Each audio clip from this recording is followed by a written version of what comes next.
வாழ்க வையகம், வாழ்க வளமுடன். குரு வாழ்க, குருவே துணை. ஓம் நமச்சிவாய நமக. இன்றைக்கி என்ன தலைப்பு பார்க்க போகிறோம் அப்படின்னா, 7ஆம் அதிபதி 12 பாவங்களில் இருந்தால் திருமண வாழ்க்கை எப்படி இருக்கும் அப்படிங்கிற விஷயத்தை தான் பார்க்க போகிறோம். ஸோ 7ஆம் அதிபதி 12 பாவங்களில் இருக்கும்போது ஒவ்வொரு லக்னத்துக்கும் அந்த 7ஆம் அதிபதி ஒவ்வொரு பாவத்தில் இருக்கும். அப்போ அவங்கவுங்களுக்கு என்னென்ன சிறப்புகள் இருக்குது, என்னென்ன பலம், என்னென்ன பலவீனம், அதை பற்றி தான் நம்ம பேச போகிறோம். பொதுவாக 7ஆம் அதிபதி லக்னத்தில் இருந்தாலே சிறப்புன்னு சொல்லியிருக்கேன். ஏன்னா அது லக்னத்தில் இருக்கும்போது லக்னத்தில் என்ன கிரகம் இருக்கோ அந்த கிரகத்தோட காரகத்துவம் உறவுகளையும் அந்த லக்னக்காரருக்கு ரொம்ப பிடிக்கும் அப்படிங்கிற விஷயத்தை நம்ம சொல்லியிருக்கிறோம். அப்போ லக்னத்திலேயே 7ஆம் அதிபதி இருக்குது அப்படின்னா தனக்கு வரக்கூடிய வாழ்க்கை துணை எந்த ஒரு கருத்து வேறுபாடுகள் இருந்தாலும் தன்னை தேடி வருவாங்க. பிரச்சனையை பெருசு பண்ணாமல் அதை முடிச்சுக்குவாங்க அப்படிங்கிற விஷயத்தை நம்ம எடுத்துக்கலாம். அப்போ 7ஆம் அதிபதி லக்னத்தில் இருந்துச்சுன்னா உங்களுக்கு வரக்கூடிய வரன் நீங்கள் தேடி கல்யாணம் பண்ணக்கூடியதாக இருக்காது, உங்களுக்கு தேடி வருவாங்க. ஒரு பொண்ணை பார்க்க போகிறீங்க, ஒரு மாப்பிள்ளையை பார்க்க போகிறீங்க அப்படின்னா யார் மூலியமாவது விஷயம் உங்கள் குடும்பத்தை தேடி உங்களுக்கு தேடி அந்த வரன் வரும் அப்படிங்கிற விஷயத்தை நம்ம எடுத்துக்கலாம். ஓகேங்களா? இது 7ஆம் அதிபதி லக்னத்தில் இருந்துச்சுன்னா, அதே மாதிரி தன்னுடைய வாழ்க்கை துணையை விட்டு கொடுக்க மாட்டாங்க லக்னத்தில் இருக்கும் பட்சத்தில் அப்படின்னு எடுத்துக்கலாம். அதுக்கப்புறம் பார்த்திங்கன்னா இந்த 7ஆம் அதிபதி 2ஆம் இடத்துல இருக்குது. ஒரு சில 7ஆம் அதிபதியோட மற்ற கிரகங்கள் இருந்தால் கொஞ்சம் பலன் மாறுபடும். பட் இந்த விஷயங்கள் இருக்கும். இப்போ உதாரணமாக பார்த்திங்கன்னா துலா லக்னம், செவ்வாய் லக்னத்திலே இருக்குது அப்படின்னா, அது கூட சந்திரன் இருக்குது அப்படின்னா கண்டிப்பாக பார்த்திங்கன்னா அவர் ரொம்ப பாசமானவராக இருப்பார். செவ்வாய் சந்திரன் தொழில் சம்மந்தப்பட்ட விஷயத்தில் அவருக்கு எப்போவுமே அந்த ஒரு குடும்பத்தை விட தொழிலுக்கு இம்பார்ட்டன்ட் கொடுப்பாங்க. அந்த மாதிரி விஷயத்தையும் நம்ம எடுத்துக்கலாம். ஸோ இந்த 7ஆம் அதிபதியோடு இருக்கிற கிரகத்தை தொட்டு அதே மாதிரி அந்த 7ஆம் அதிபதியோட செவ்வாயோட சந்திரனுக்கு பெண்ணு வட்ட முகமாக இருக்கும், பாசக்கார பெண்ணாக இருப்பாங்க அப்படிங்கிற விஷயத்தையும் நம்ம எடுத்துக்கலாம். ஸோ அந்த 7ஆம் அதிபதியோட என்ன கிரகங்கள் இணையதோ அதை பொறுத்தும் பலன்கள் சிறிது மாறுபடும். ஸோ 2ஆம் இடத்துல 7ஆம் அதிபதி இருக்குது அப்படின்னா தனக்கு வரக்கூடிய வாழ்க்கை துணை நீங்கள் இத்தனை நாள் உங்கள் குடும்பத்தை நீங்கள் தான் நிர்வாகம் பண்ணிகிட்ருப்பீங்க, கணக்கு வழக்கு எல்லாமே பார்த்துட்ருப்பீங்க, சேமிப்பு எல்லாமே பண்ணிகிட்ருப்பீங்க. பட் அந்த கணவர், அதாவது ஒரு ஆணோ ஒரு பெண்ணோ, ஜாதகத்தை பொறுத்து ஆண் ஜாதகம் வந்தால் பெண், பெண் ஜாதகம் வந்தால் ஆண், அந்த ஆண் பெண் யாரோ ஒருத்தர் 2ஆம் பாவத்திலேயே 7ஆம் அதிபதி இருக்கும்போது அவங்களுடைய வரவு செலவு அவங்க தான் உங்கள் குடும்பத்தோட வரவு செலவை பார்ப்பாங்க. நிர்வாகத்திறமை உங்கள் குடும்பத்தில் அந்த வாழ்க்கை துணை தான் அவங்க தான் கொண்டு போவாங்க அப்படிங்கிற விஷயத்தை எடுத்துக்கலாம். சேமிப்புங்கிற விஷயமும் அவங்கக்கிட்ட இருக்கும். ஒரு ஆண் ஜாதகமாக இருந்துச்சுன்னா 2ஆம் இடத்துல 7 கூட இருக்கிறாரு அப்படின்னா கண்டிப்பாக அவங்ககிட்ட சேமிப்புங்கிற விஷயங்கள் இருக்கும். அந்த குடும்பத்தை வழிநடத்தி கொண்டு போகிற அந்த குணம், அந்த விஷயங்கள் எல்லாமே அந்த 7ஆம் அதிபதி 2இல் இருக்கும் பட்சத்தில் குடும்பத்தை நல்லபடியாக கொண்டு போவாங்க. அந்த பலம் பலவீனத்தை பொறுத்து அதை ஏற்ற இறக்கமாக சொல்லணும். இப்போ ஒரு வேளை நீசமாக 2இல் உட்காந்துருக்கு 7ஆம் அதிபதி அப்படின்னா பணத்தை சேமித்து வைப்பாங்க, அதே வகையில் செலவும் பண்ணிடுவாங்க. ஏன்னா அவங்ககிட்ட சேமிக்கக்கூடிய அமைப்பு இல்லை, அதை தான் சொல்லணும். பலவீனமாக இருக்குது அப்படிங்கிற மாதிரி. ஸோ இந்த கான்செப்டையும் நம்ம எடுத்துக்கணும். அதே மாதிரி பார்த்திங்க அப்படின்னா 2இல் இருக்குது 7ஆம் அதிபதி அப்படின்னா உங்களுக்கு தெரிந்த நண்பர்கள் உறவுகள் மூலியமாக தான் உங்களுக்கு வரன் அமையும் அப்படிங்கிற விஷயத்தையும் நீங்கள் பார்த்துக்கலாம். லக்னத்தில் இருந்தாலும் தெரிந்த முகமாக இருக்கும். 2ங்கிறப்ப குடும்பத்தில் தெரிந்தவங்க மூலிமா ஏதோ ஒரு கல்யாண வீட்டுக்கு போயிருப்பீங்க, ஒருத்தரையும் பார்த்துருப்பீங்க, சொந்தமாக இருக்கும், இல்லை ஃப்ரெண்டோட ஃப்ரெண்டு அப்படிங்கிற விஷயத்தில் வரப்போ தெரிந்த முகமாக இருக்கிறதுக்கு வாய்ப்புகள் இருக்குது 7ஆம் அதிபதி 2இல் இருக்கும் பட்சத்தில். அடுத்தது 7ஆம் அதிபதி 3இல் இருக்குது அப்படின்னா தைரியம் வீரியம் ஸ்தானம் சொல்லக்கூடியது. அதே மாதிரி 3ஆம் இடம் சொல்கிறப்ப உங்களுக்கு எதாவது தம்பி மூலிமா, அதாவது தங்கை மூலிமா அந்த மாதிரி ரிலேஷன்ஷிப்லேயும் வருவாங்க. அதே மாதிரி பார்த்திங்க அப்படின்னா குறுகிய வட்டத்தில் பழக்க வழக்கம் இருக்கும்.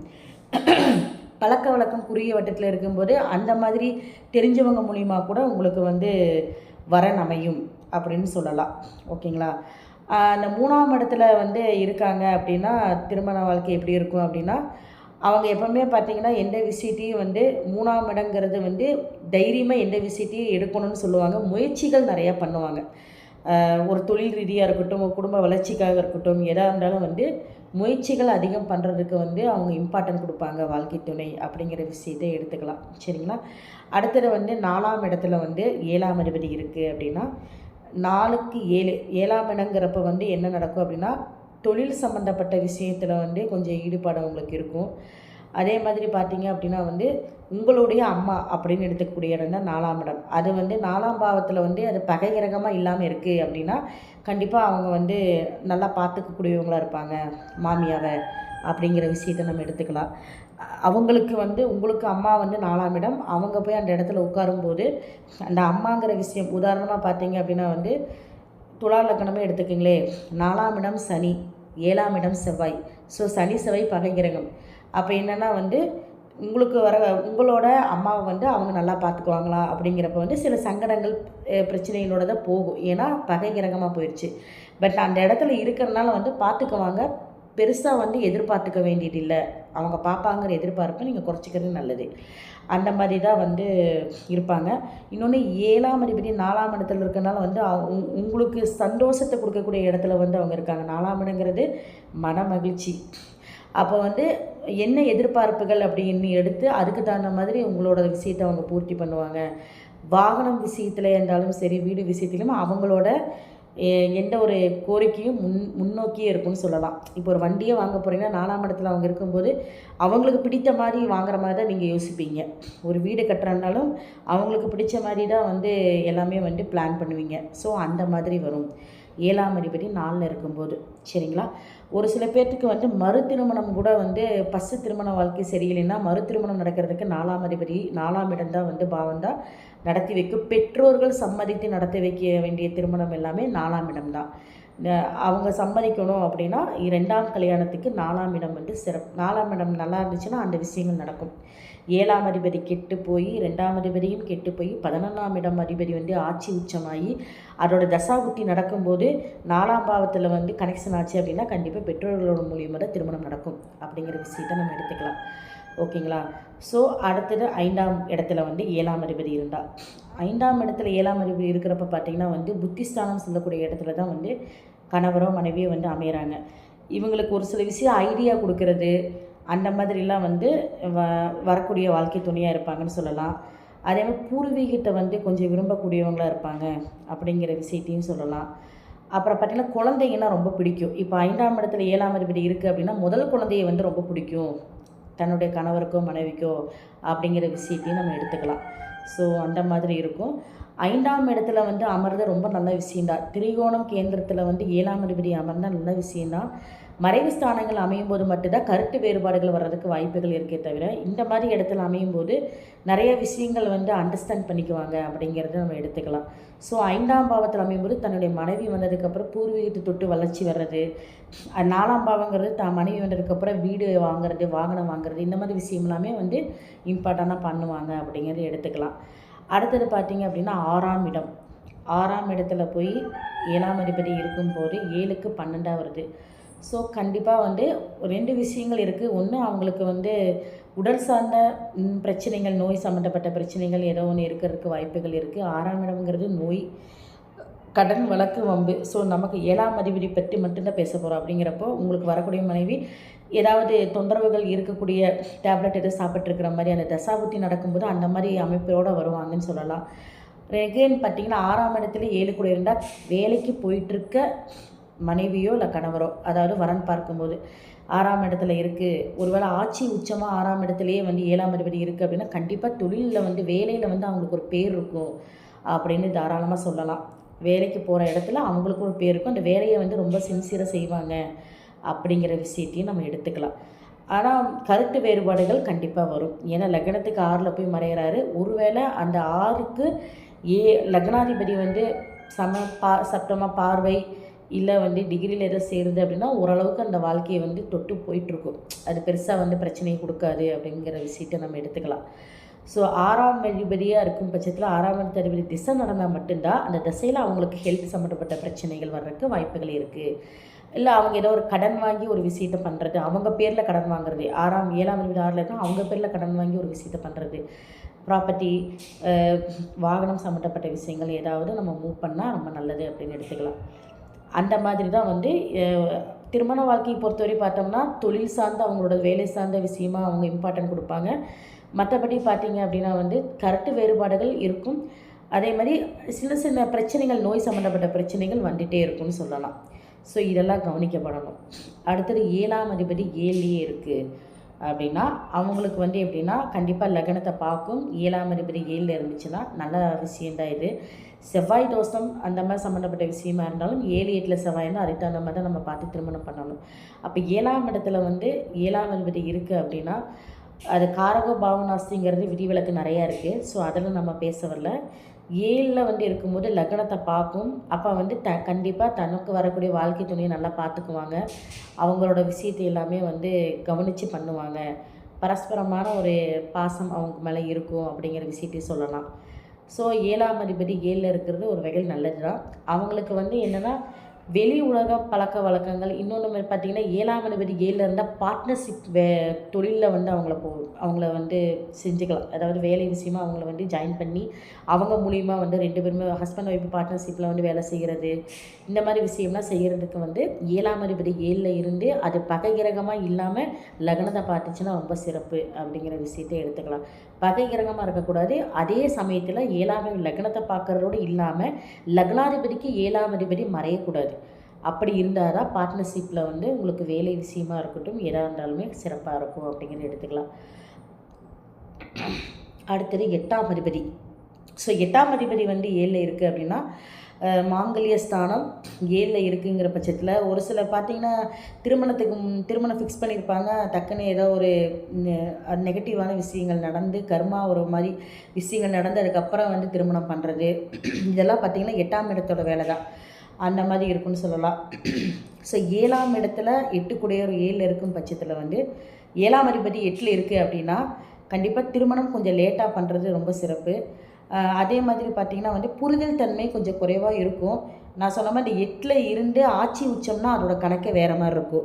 அது இல்லாமல் ஸ்தானபலம் இல்லாமல் 8ல் போய் இருக்குது அப்படின்னா அந்த லக்னாதிபதிக்கும் மறைஞ்சு 8ல் இருக்குது, இல்லை மறைவு ஸ்தானத்தில் இருக்குது. லக்னத்துக்கும் லக்னாதிபதிக்கும் மறைவு ஸ்தானத்தில் இருந்தாலும் கொஞ்சம் வந்து ப்ராப்ளம் தான். 2 பேர்த்துக்குமே மிஸ் அண்டர்ஸ்டாண்டிங் கூட இருப்பாங்க. ஸோ இந்த மாதிரி வந்து இந்த 8 12 இந்த மாதிரி இடத்துல இருக்கிற 7ஆம் அதிபதி இருக்கும் பட்சத்தில் வந்து வெளியூரில் வந்து வேலைக்கு போகிறது, வெளியூரில் வந்து மாப்பிள்ளை இருந்துட்டு வீட்டுக்கு வந்து மாதத்துக்கு ஒருக்கா வர்றது, வாரத்துக்கு ஒருக்கா வர்றது, அந்த மாதிரி ஒரு இருக்குது அப்படின்னா அவங்க லைஃப் நல்லாயிருக்கும். வெளிநாட்டில் போயிட்டு வர்றது, வெளியூருக்கு போயிட்டு வந்துட்டு ஒர்க் விஷயமா போயிட்டு வர்றது, இல்லை ரொட்டீனாக அவங்க வேலை விஷயமா பிஸியாகவே இருக்காங்க அப்படின்னா கண்டிப்பாக வந்து அந்த கான்செப்டில் தான் வந்து அவங்க திருமண வாழ்க்கை இருக்கிறது நல்லதுன்னு எடுத்துக்கலாம். இன்னொரு 7ஆம் அதிபதி 8ல் இருக்கிறது வந்து இன்னொரு விஷயம் என்னென்னா தன்னுடைய வீட்டை விட்டு கொடுக்கவே மாட்டாங்க. ஏன்னா 7க்கு 2 தான் குடும்பம். வாழ்க்கை துணையோட குடும்பத்தை வந்து கொஞ்சம் பெருமையாக பேசுவாங்க. அவங்க குடும்பத்தை பற்றி நீங்கள் நெகட்டிவாக பேசிட்டிங்கன்னா, லக்னாதிபதி நெகட்டிவாக பேசிட்டிங்கன்னா பொறுத்துக்க மாட்டாங்க. ஸோ 7ஆம் அதிபதி 8ல் இருந்தால் தன்னுடைய வீட்டை விட்டு கொடுக்க மாட்டாங்க அப்படிங்கிற விஷயத்தை நீங்கள் எடுத்துக்கலாம். சரிங்களா? அப்போ நீங்கள் வந்து எப்போவுமே பார்த்து தான் பேசணும். ஏன்னா அது மூலிமா பிரச்சனை வந்துடக்கூடாது. அந்த மாதிரி விஷயத்தையும் எடுத்துக்கோங்க. ஸோ இந்த 8ல் இருக்கிறனால அதோட தசா புத்தி வந்தால் மட்டும்தான் நான் சொல்கிற பலன்கள் எல்லாமே நடக்கும். மற்றபடி அதோட தசாய் வரல புத்திகள் வரும். பட் அது பீரியட் கம்மியாக தான் இருக்கும் பீரியட்ஸு. பட் தசைகளை வந்து கொஞ்சம் அதிக டியூரேஷன் இருக்கும் பட்சத்தில் வந்து அதோட விஷயங்கள் நடக்கிறதுக்கு வந்து அதிகப்படியாக அமைப்பு இருக்குது எடுத்துக்கலாம். அப்போ 8ஆம் இடத்துல வந்து 7 கூட இருக்குது அப்படின்னா கொஞ்சம் திருமணம் தாமதமாக பண்ணுற மாதிரி வரும். தன்னுடைய வீட்டை விட்டு கொடுக்க மாட்டாங்கன்னு சொல்லலாம். அதே மாதிரி பார்த்திங்க அப்படின்னா வந்து ரகசியங்கள் நிறையா இருக்கும் அவங்கக்கிட்ட. அந்த ஒரு விஷயத்தையும் நம்ம எடுத்துக்கலாம். அவ்வளோ சீக்கிரம் அவங்ககிட்டேருந்து விஷயங்கள் வெளியே வராது. அந்த மாதிரி இருக்குது அப்படின்னு எடுத்துக்கலாம். அதே மாதிரி 7ஆம் அதிபதி வந்து அடுத்தது 9ல் இருக்குது அப்படின்னா தனக்கு வரக்கூடிய வாழ்க்கை துணை வந்து வெளியூரில் வந்து இருக்கிறவங்களாக இருப்பாங்க. கொஞ்சம் பாக்கியஸ்தானத்தில் போய் வாழ்க்கை துணை இருக்கும் பட்சத்தில் வந்து அவங்களோட வீடு, அவங்க அப்பா அம்மா எல்லாம் கொஞ்சம் பேர் புகழோடு இருக்கக்கூடியவங்களாக இருப்பாங்க. அந்த மாதிரி இடத்துலேருந்தால் நீங்கள் வந்து வரன் வந்து அமையும். வரன் அங்கிருந்தால் உங்களுக்கு வருவாங்க அப்படிங்கிற விஷயத்தை நம்ம எடுத்துக்கலாம். வெளியூராக இருக்கும். 9ங்கிறது வெளியூர். அதை எடுத்துக்கலாம். பாக்கியமாக இருக்கிறனால வந்து அந்த பொண்ணோ கல்யாணத்துக்கு அப்புறம் தான் அவங்களுக்கு வந்து ஒரு நல்ல ஒரு வளர்ச்சி இருக்குது அப்படிங்கிற விஷயத்தையும் நம்ம எடுத்துக்கலாம். அடுத்தது வந்து 10ஆம் இடத்துல வந்து 7ஆம் அதிபதி இருக்குது அப்படின்னா கண்டிப்பாக வந்து தொழில் செய்யக்கூடியவங்களாக இருப்பாங்க. சொந்த தொழில் வந்து பார்ட்னர்ஷிப்பில் அது வந்து பகை கிரகமாக இருக்கக்கூட 7 கூடியவர் லக்னாதிபதியும். அப்படி இல்லை அப்படின்னா மறைவு ஸ்தானத்தில் இல்லாமல் இருந்தால் கண்டிப்பாக 2 பேரும் சேர்ந்து சொந்த தொழில் பண்ணுறது, இல்லை அப்படின்னா மனைவி பேரில் தொழில் ஆரம்பித்து கணவர் வந்து மேனேஜ்மெண்ட் பண்ணுற மாதிரி கொண்டு போய்க்கலாம். ஸோ இந்த விஷயமெல்லாம் நடக்கும். 10ஆம் இடத்துல வந்து 7 கூட இருந்தால் கண்டிப்பாக தொழில் சார்ந்த விஷயத்தில் அவங்களுக்கு ஈடுபாடு இருக்கும். அட்லீஸ்ட் வீட்டுக்காரர் பண்ணுற தொழிலோ இல்லை மனைவி பண்ணுற தொழிலோ ஐடியாவாவது கொடுப்பாங்க இவங்க. அந்த அளவுக்கு அந்த ஒரு இது வரும் அவங்களுக்கு அப்படின்னு சொல்லலாம். அடுத்தது பார்த்திங்க அப்படின்னா 7ஆம் அதிபதி 11ல் இருக்குது அப்படின்னா கண்டிப்பாக வந்து நல்ல ஒரு குடும்பத்துலேருந்து வரக்கூடியவங்களாக இருப்பாங்க. நிறைய ஆசைகள் இருக்கக்கூடிய வரனாக இருக்குன்னு சொல்லலாம். பெண்ணாக இருந்தாலும் ஆணாக இருந்தாலும் பெரிய ஆசைகள் சொல்லலாம். அச்சீவ்மெண்ட் அதிகமாக இருக்கும் உங்ககிட்ட. அதே மாதிரி வெளியூர் சம்மந்தப்பட்ட இடத்துலையும் வரும். இன்னொன்று அப்படின்னு கேட்டால் 11ங்கிறது வந்து கொஞ்சம் லாங்கு தான். ஸோ அந்த இடத்துலேருந்து கூட வர்றதுக்கு வாய்ப்பு இருக்குது. அதாவது வந்து தனக்கு வரக்கூடிய வாழ்க்கை துணை சொல்லலாம். இவங்க வந்து எப்பவுமே லாப நோக்கத்தோடு தான் வந்து எந்த விஷயத்தையும் பண்ணுறக்கூடிய வரனாக இருப்பாங்க அப்படின்னு எடுத்துக்கலாம். அப்போ இவங்ககிட்ட வந்து ஒரு விஷயம் நீங்கள் வந்து கொடுக்குறீங்க அப்படின்னா இதில் என்ன ஒரு பெனிஃபிட் இருக்குதுன்னு பார்த்து தான் அவங்க வந்து அவங்கக்கிட்டேயே வந்து மற்றவங்ககிட்டயே பேசுவாங்க. ஒரு 7ஆம் அதிபதி 11ல் இருந்தாலோ 11ஆம் அதிபதி 7ல் இருந்தாலோ கண்டிப்பாக வந்து பணம் அந்த விஷயத்தை வந்து எதிர்பார்ப்பாங்க. யார்கிட்ட வாழ்க்கை துணைக்கிட்டே எதிர்பார்ப்பாங்க. அப்போ வந்து அவங்களுக்கு ஒரு பெனிஃபிட் இருந்தால் நல்லாவே வந்து கொண்டு போவாங்கன்னு சொல்லலாம். ஸோ அந்த பணங்கிற விஷயங்கள் இல்லை அப்படின்னா கண்டிப்பாக அவங்களுக்குள்ள ஒரு கருத்து வேறுபாடுகள் வரும். ஏன்னா 11ங்கிறது லாபத்தை நோக்கியே வந்து போகக்கூடியதாக இருக்குது. அப்போ அந்த லாபங்கள் இருந்தால் மட்டும்தான் அந்த இடத்துல வந்து அவங்களுக்கு ஒரு மதிப்பு இருக்கிற மாதிரி உணருவாங்க. அந்த மாதிரி தான் வாழ்க்கையும் இருக்கும் அப்படின்னு எடுத்துக்கலாம். ஸோ அந்த 11ல் போய் 7ஆம் அதிபதி அமரும் பட்சத்தில் நண்பர்கள் அதிகமாக இருப்பாங்க. ஸோ அவங்களுக்காக செலவு பண்ணுறது, நிறைய விஷயங்கள் பண்ணணும்னு எதிர்பார்ப்பாங்க. எப்போவுமே வந்து ஹாப்பியாக இருக்கணும்னு நினைக்கிறவங்களா இருப்பாங்க. 11ல் இருக்கிறது வாழ்க்கை துணை 7ஆம் அதிபதி இருந்துச்சு அப்படின்னா நிறைய செலவு பண்ணணும், நிறைய விஷயங்கள் வந்து நடத்தி காமிக்கணும், எதிர்பார்ப்புகள் இவங்களுக்கு அதிகமாக இருக்கும் அப்படிங்கிற வாழ்க்கை துணை தான் வந்து 11 இருக்கும். அடுத்தது 12ஆம் இடத்துல 7ஆம் அதிபதி. பொதுவாக இந்த மாதிரி இருக்கிறவங்க எல்லாமே வெளிநாட்டில் இருக்கக்கூடிய வாழ்க்கை துணையாக இருப்பாங்க. இல்லை வந்து ஷிஃப்ட்டு மாதிரி வேலை செய்கிறவங்களா இருப்பாங்க. நைட் நேரம் ரொம்ப தூக்கம் முழிக்கிறவங்க இருப்பாங்க. அந்த மாதிரி இருக்கக்கூடியவங்களாக இருப்பாங்க. டிரைவரு மற்றபடி வந்து ஷிஃப்ட் மாதிரி வேலை செய்கிறவங்க எல்லாமே இந்த 12ஆம் இடத்து 7ஆம் அதிபதியாக வருவாங்கன்னு சொல்லலாம். ஸோ இவங்களுக்கு வந்து எப்போவுமே பார்த்திங்கன்னா இவங்களுக்கு வாழ்க்கை எப்போவுமே பார்த்திங்கன்னா நிறைய விஷயங்களை வந்து அலையிறது, பயணம் பண்ணுறது இந்த மாதிரியாக தான் இருக்கும் அப்படிங்கிற விஷயத்தை நம்ம எடுத்துக்கலாம். ஸோ இவங்க வந்து எப்போவுமே வந்து வாழ்க்கை துணை தேர்ந்தெடுக்கிறப்போ வெளிநாட்டில் இல்லை வெளியூரில் வந்துட்டு போகிற மாதிரி இருக்கக்கூடியதாக இருந்தால் சிறப்பு. ஏன்னா இவங்க ஒரே வீட்டில் இருந்தால் கண்டிப்பாக வந்து இந்த நேரம் இவங்களுக்கு ஒதுக்காதனாலேயே பிரச்சனைகள் வரும். எங்கேயும் வெளியே கூட்டிகிட்டு போக மாட்டேன்னு சொல்கிறது, இல்லை 12ல் இருந்துச்சுன்னா செலவுகள் பண்ணுறது, மற்ற எல்லா விஷயத்துலையும் பிரச்சனைகள் வரும். ஸோ கொஞ்சம் வெளியூர் அப்படின்னா போயிட்டு வாரத்தில் ஒரு நாள் வராங்க, மாதத்தில் ஒரு நாள் வந்தால் நல்லா செலவும் பண்ணுவாங்க, நல்லா பார்த்துக்குவாங்க. அப்போ இவங்களுக்குள்ள அந்த கருத்து வேறுபாடு வராது. ஸோ 12ல் 7ஆம் அதிபதி இருந்துச்சு அப்படின்னா கொஞ்சம் டிஸ்டன்ஸில் இருக்கக்கூடிய போயிட்டு வர்ற மாதிரி இருக்கக்கூடிய வாழ்க்கை துணையாக இருக்கிற மாதிரி இருந்தால் கொஞ்சம் திருமண வாழ்க்கை சிறப்பாகவே இருக்கும். இதெல்லாம் வந்து பொதுவான விதி தான். மற்ற விஷயத்தையும் பார்த்து தான் வந்து மற்ற எல்லா விஷயத்தையும் பார்த்து தான் வந்து வாழ்க்கை எந்த அளவுக்கு வந்து சுமூகமாக போகும், இல்லை வந்து பாதகமாக போகுங்கிற விஷயத்தை நம்ம சொல்லலாம். ஸோ இதை 70% நீங்கள் எடுத்துக்கலாம். நன்றி, வணக்கம்.